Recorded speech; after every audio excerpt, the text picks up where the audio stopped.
नमस्कार, आपके साथ मैं हूँ योगेश राणा। दिल्ली के मुख्यमंत्री केजरीवाल ने कहा है कि दिल्ली की केंद्र सरकार बीजेपी सरकार दिल्ली में चोर दरवाजे से सत्ता चलाना चाहती है। केंद्र सरकार ने संसद में राष्ट्रीय राजधानी क्षेत्र संशोधन विधेयक 2021 पेश किया है और जैसे संसद में यह बिल पेश किया गया है, दिल्ली में मुख्यमंत्री केजरीवाल ने कह दिया है कि यह दिल्ली की बीजेपी सरकार, जो केंद्र की बीजेपी सरकार है, उसकी जोर जबरदस्ती है। क्या है यह बिल और क्यों एक बार फिर केजरीवाल और दिल्ली के एलजी के बीच ठनती दिख रही है? और नरेंद्र मोदी क्या दिल्ली में सचमुच चोर दरवाजे से सत्ता चलाने का इंतजाम कर रहे हैं? आखिर इस नए कानून में ऐसा क्या है कि केजरीवाल ने हंगामा खड़ा कर दिया है? इस पर बात करेंगे। पहले इस बात को पूरी तरह से समझने की जरूरत है कि दिल्ली में सत्ता का मतलब क्या है, यानी कि दिल्ली सरकार का मतलब क्या है। दिल्ली में 1993 से पहले विधानसभा नहीं हुआ करती थी। पहले दिल्ली में स्थानीय प्रशासन चलाने के लिए महानगर परिषद हुआ करती थी। दिल्ली को विधानसभा देने का एक मकसद यह था कि दिल्ली को बहुत सारी एजेंसियों के जंजाल से मुक्त किया जाए। इस तरह से सरकार या बालकृष्ण कमेटी की रिपोर्ट के बाद दिल्ली एडमिनिस्ट्रेशन एक्ट की जगह दिल्ली के लिए government of national capital territory of Delhi act 1991 बना। इस एक्ट के अनुसार दिल्ली विधानसभा मिलने के बाद भी केंद्र शासित प्रदेश ही रहेगी। दिल्ली में उपराज्यपाल होंगे जो दिल्ली के प्रशासक होंगे।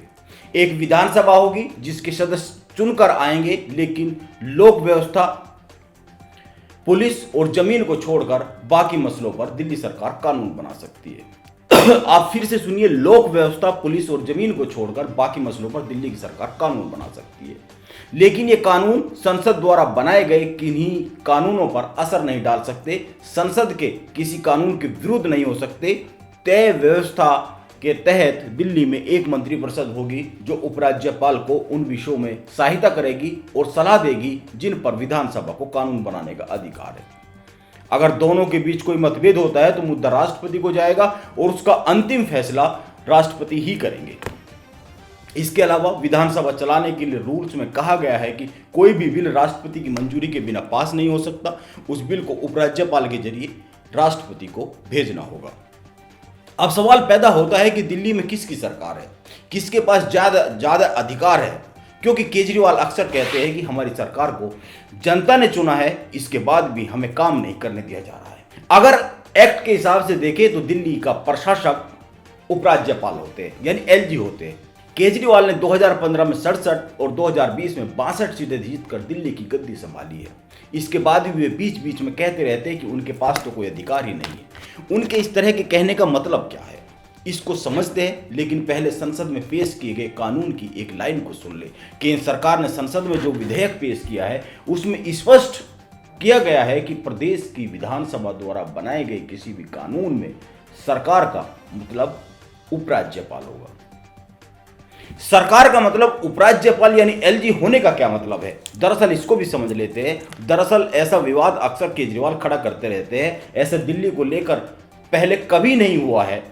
संविधान में दिल्ली के लिए स्थानीय प्रशासक शब्द का इस्तेमाल हुआ है। दरअसल जब दिल्ली में विधानसभा बनी तो शुरू में जितने बिल बने उनमें सरकार का मतलब एलजी ही लिखा जाता था। शीला दीक्षित की सरकार तक ऐसा ही चलता रहा है, लेकिन जब केजरीवाल दिल्ली के मुख्यमंत्री केजरीवाल बने तो एलजी को हटाकर काउंसिल ऑफ मिनिस्टर्स यानी सरकार का मतलब दिल्ली की मंत्रिपरिषद लिखना शुरू कर दिया गया, जबकि एक्ट आज भी यही कहता है कि दिल्ली में सरकार का मतलब उपराज्यपाल है और वही दिल्ली के प्रशासक है। इसका मतलब यह है कि अगर दिल्ली सरकार कोई बिल बनाती है तो विधानसभा में पेश करने से पहले उसे उपराज्यपाल के पास भेजना होगा, लेकिन केजरीवाल की सरकार उपराज्यपाल के पास कई बिल भेजती ही नहीं है। कई सारे बिल ऐसे होते हैं वो एलजी को भेजती ही नहीं है। इसी बात का झगड़ा है, इसी बात को लेकर बार बार एलजी और दिल्ली सरकार केजरीवाल के बीच खींचतान होती है। अब सवाल आता है कि नए बिल के बाद दिल्ली के मुख्यमंत्री क्या बस नाम के मुख्यमंत्री रह जाएंगे?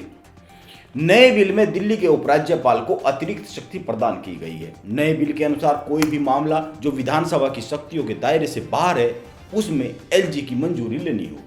इसका सीधा मतलब है कि उपराज्यपाल को अब एडिशनल कैटेगरी के बिलों पर रोक लगाने की शक्ति और अधिकार दिया गया है। यहां एलजी की शक्तियों को बढ़ाने का काम किया गया है।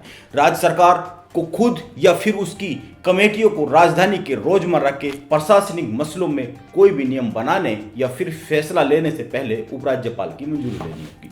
अगर ऐसा नहीं किया गया तो इस अधिनियम के तहत उस फैसले को शून्य माना जाएगा, यानी कि वो फैसला माना ही नहीं जाएगा, पास नहीं होगा। मंत्रिपरिषद या किसी मंत्री को किसी भी फैसले से पहले और उसे लागू करने से पहले एलजी के पास फाइल भेजनी होगी, यानी उसकी मंजूरी लेनी होगी।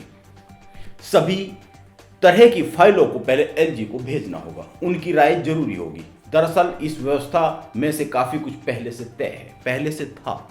पहले की सरकारें बहुत से फैसले आपसी सहमति से लेती रही है, लेकिन केजरीवाल ऐसा नहीं करते हैं। वे एक्ट की नहीं जिद की बात करते हैं, इसीलिए टकराव की स्थिति पैदा होती है। दरअसल नया बिल यह तय करता है कि दिल्ली विधानसभा में कौन से मसलों पर चर्चा हो सकती है और कौन से पर नहीं हो सकती है। दिल्ली सरकार कई बार नियमों को तोड़ती रहती है। आपको याद होगा कि दिल्ली विधानसभा में यह प्रस्ताव तक पास कर दिया गया था कि राजीव गांधी से भारत रत्न वापस ले लिया जाए, जबकि कानूनी रूप से ऐसा नहीं किया जा सकता है।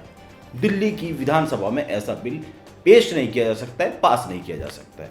कुछ भी हो, दिल्ली में केजरीवाल और एलजी के बीच एक बार फिर टकराव की नौबत बन रही है।